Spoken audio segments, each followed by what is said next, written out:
ሰላም ጤና ይስጥልኝ ተማሪዎች። ዛሬ የአስረኛ ዩኒት 2 የአስረኛ ክፍል አፍሪካ ኤንድ ኮሎኒያል ኤክስፒሪየንስ የሚለውን እናያለን። ስለዚህ በዚህ ዩኒት ኮሎኒያሊዝም ኤክስፒሪየንስ በአፍሪካ የጀመረው 1880 እስከ 1890 ነው። ስለዚህ በዚህ ዩኒት ላይ የምንመለከታቸው ብዙ ነገሮች አሉ። የመጀመሪያ ምንድን ነው ኮሎኒያሊዝም? ኮሎኒያሊዝም ማለት ምን ማለት ነው የሚለውን ነገር እናያለን። ሌላ እነዛ ኮሎኒያል ካንትሪዎች ኢሮፓውያን ሞቲቫቸው ምንድን ነው?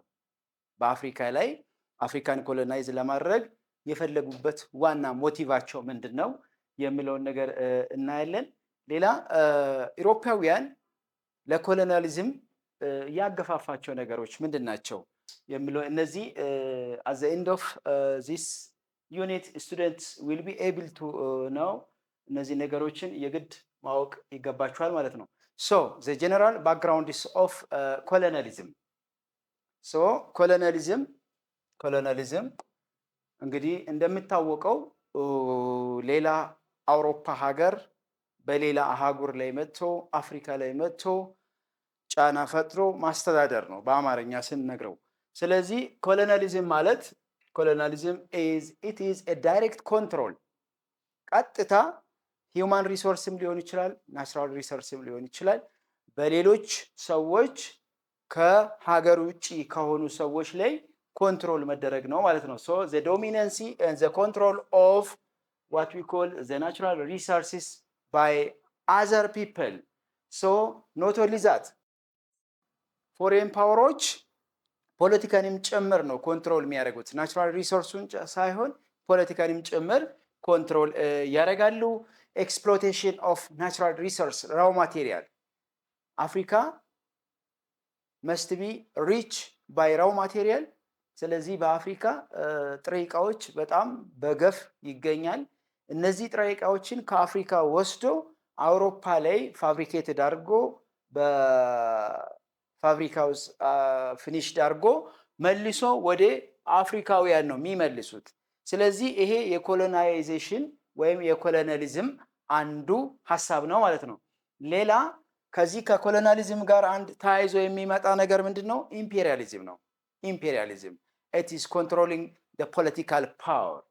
so it's believed the power should become ruled by other people እና ስልጣን በሌሎች ሰዎች እዛ የተወለዱ ሰዎች እያሉ አፍሪካ ውስጥ ያሉ ሰዎች እያሉ ከሌላ ከአውሮፓ መጥቶ የፖለቲካ ስልጣንን የሚያዝበት ሁኔታ ነው ማለት ነው። so በዓለም ላይ የኮሎኒያሊዝም ስርዓት የጀመረው በድሮ ጊዜ ነው። እነማን ናቸው? in ancient time ነው። እንግዲህ ታሪክ ወይም ሂስትሪ 3 ፔሪዮዶች አሉ፣ 3 ፔሪዮዶች አሉ። አንደኛ ኤንሽንት ፔሪዮድ ነው፣ ሁለተኛ ሜዲቫል ፔሪዮድ ነው፣ ሶስተኛ ሞደርን ፔሪዮድ ነው። ስለዚህ የኮሎኒያሊዝም ስርዓት ዓለም ላይ የጀመረው in the ancient time ነው ማለት ነው። በጥንት ጊዜ ብለን በአማርኛ የምንጠራው የጥንታውያን በነበሩበት ጊዜ የነበረው የኮሎኒያሊዝም ስርዓት አለ። ስለዚህ እነማን ናቸው ያኔ የጀመሩት? for example the first ግሪኮች ናቸው። ሮማኒያንስ፣ ኦቶማን እነዚህ ጀማሪዎች ናቸው። in ancient time የኮሎኒያሊዝም ስርዓት ጀማሪዎች ናቸው ማለት ነው። so officially ኮሎኒያሊዝም ዓለም ላይ ሪኮግናይዝድ እንዲሆን ወይም አውሮፓውያን አፍሪካን ኮሎናይዝ ለማድረግ እንቅስቃሴ ያደረጉበት ታይም in the 16th century በ16ኛው ክፍለ ዘመን ላይ ነው እንቅስቃሴያቸውን የጀመሩት። so ይሄም ከምን የተነሳ ነው? በዛን ሰዓት ኢሮፒያን ኤክስፕሎረሮችና ዲስኮቨሪዎች ወደ አፍሪካ አህጉር እየመጡ ስለነበረ አፍሪካ ውስጥ ያለውን እምቅ አቅም አይተው ይሄ አህጉር ኮሎናይዝ መደረግ አለበት፣ በአፍሪካውያን መያዝ አለበት የሚለውን ሴንስ ይዘው በ16ኛ ክፍለ ዘመን ላይ ጀምሯል። አንዱ ቤዝሜንት የኮሎኒያሊዝም ፋውንዴሽን ኤክስፕሎሬሽን ነው። European exploration ነው። so finally in 18th century up to 1870s many Europeans explorer enter into Africa ስለዚህ በ18ኛው ክፍለ ዘመን እና 19ኛ ክፍለ ዘመን ላይ ብዙ የአውሮፓውያን ኤክስፕሎረሮች ወደ አፍሪካ አህጉር ገብቷሉ። ከገቡ በኋላ የተለያዩ ናቹራል ሪሶርሶችን ብዙ መሰራት ያለበት ነገሮችን አይቶ ነው የኮሎኒያሊዝም ሀሳብ የመጣላቸው ማለት ነው። ስለዚህ እነዚህ ኤክስፕሎረሮች በሁለት ግሩፕ ወይም በሁለት ካታጎሪ ተካፍሎ ነው የመጡት። የመጀመሪያ ፌዝ 1 ይባላል። ዛት ኢዝ ቢፎር 1850 የመጡ ኤክስፕሎረሮች ናቸው። በሁለተኛ ፌዝ ላይ የመጡት ደግሞ አፍተር 1850s የመጀመሪያ ከ1850ዎቹ በፊት የመጡና በሁለተኛ ደረጃ ደግሞ ከ1850ዎቹ በኋላ የመጡ። ከ1850ዎቹ በፊት የመጡት ምንድነው ሞቲቫቸው? ሳይንቲፊክ ኢንቨስቲጌሽን ነው። የመጀመሪያዎቹ የመጀመሪያ አውሮፓውያን ኤክስፕሎረሮች ወደ አፍሪካ ሲመጡ የመጀመሪያ ሞቲቫቸው ሳይንቲፊክ ኤክስፕሎሬሽን ነው። ነገር ግን በሁለተኛ ፌዝ ላይ ወይም አፍተር 1850 ላይ ወደ አፍሪካ የመጡ ኤክስፕሎረሮች ምንድነው? የኢሮፒያን ገቨርንመንት ኤጀንቶች ናቸው። ምን ማለት ነው? ለአውሮፓ መንግስታት ሀገሪቱ ውስጥ ያለውን መረጃ ኢንፎርሜሽን የሚያቀብሉ፣ እዚህ አካባቢ ራው ማቴሪያል አለ፣ እዚህ አካባቢ ሂውማን ሪሶርስ አለ፣ ይሄ አካባቢ ቢያዝ ቆንጆ ነው የሚል ነገር ሀሳቦችን ፎርዋርድ ያደርጋሉ ለኮሎኒያል ገቨርንመንቶች ማለት። ሁለተኛ ሚሽነሪዎች ናቸው። የመጀመሪያ ኢሮፒያን ኤክስፕሎረሮች ናቸው። በሁለት ፌዝ ነው የገቡት፣ ቢፎር እና አፍተር 1850 እና ቢፎር 1850። ስለዚህ ሁለተኛ ባክግራውንድ ለኮሎናይዜሽን አፍሪካ ሚሽነሪዎች ናቸው። ምንድነው ሚሽነሪዎች?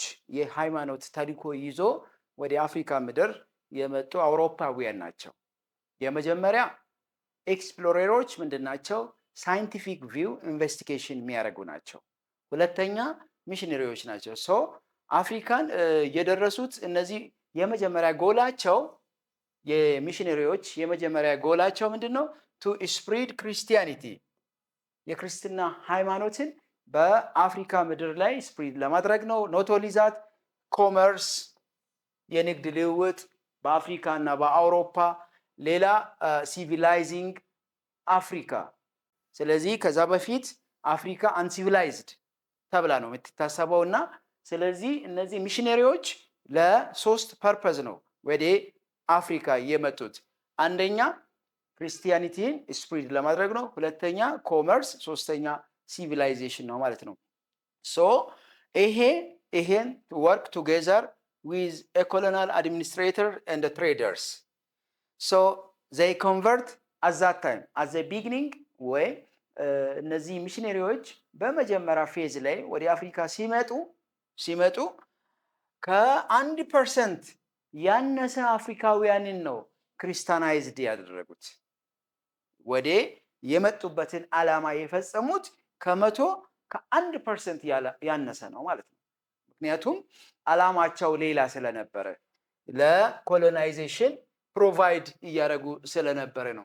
ሶ ይሄ በምስሉ የምትመለከቱት ኮሎናይዜሽን ስርዓት አፍሪካ ውስጥ እንዴት ሆኖ እንደመጣ የሚያሳይ ነው። ስለዚህ እነዚህ ዩሮፒያውያን ናቸው፣ እነዚህ አፍሪካውያን ናቸው። ሶ የኮሎናይዜሽን ስርዓት በአፍሪካ ላይ የሚመስለውን ገጽታ የሚያሳይ ነው። ስለዚህ አውሮፓውያን ዋና ዓላማቸው አፍሪካን ኮሎናይዝ ማድረግ ነው። ለራሳቸው ምቹ አድርገው መጠቀም ነው። ስለዚህ ምንም ከዚህ ውስጥ ለአፍሪካውያን የሚጠቅመው ነገር አንዳች ነገር የለውም። በኮሎናይዜሽን ስርዓት አንዳች ነገር የለውም። ነገር ግን አውሮፓውያን የራሳቸውን ፍላጎት ለማሟላት ነው። ሶ በዚህ ሳብቶፒክ ላይ የተመለከትነው ምንድነው? የመጀመሪያ ኮሎኒያሊዝም ምንድነው? for the first time ኮሎኒያሊዝም ማለት ምን ማለት ነው? መቼ ነው የጀመረው የሚለውን ነገር it simply what we call the domination control of African resource, African human resource, natural resource, not only that politics ጭምር ኮንትሮል ማድረግ ነው። ስለዚህ ኢሮፓውያን ይሄን ስርዓት የጀመሩት በምንድን ነው? በትሬድ አድርጎ በኤክስፕሎሬሽን እና በሪሊጅን ቀደም ሚሽነሪ ብለን የጠራናቸው እነዚህ በዚህ ሚንስ ነው የገቡት። ይሄ ደግሞ ወዴት ነው ያመራው? ኢሮፓውያን በአፍሪካ ላይ ምን እንዳያስቡ አድርጓቸዋል? ስክራምብል ፎር አፍሪካ፣ ስክራምብል ፎር አፍሪካ። ስለዚህ ፓርቲሽን ኦፍ አፍሪካ፣ አፍሪካን ተከፋፍሎ ለመውሰድ እንዲያቅዱ አድርጓቸዋል። ስለዚህ በዚህ እናበቃለን።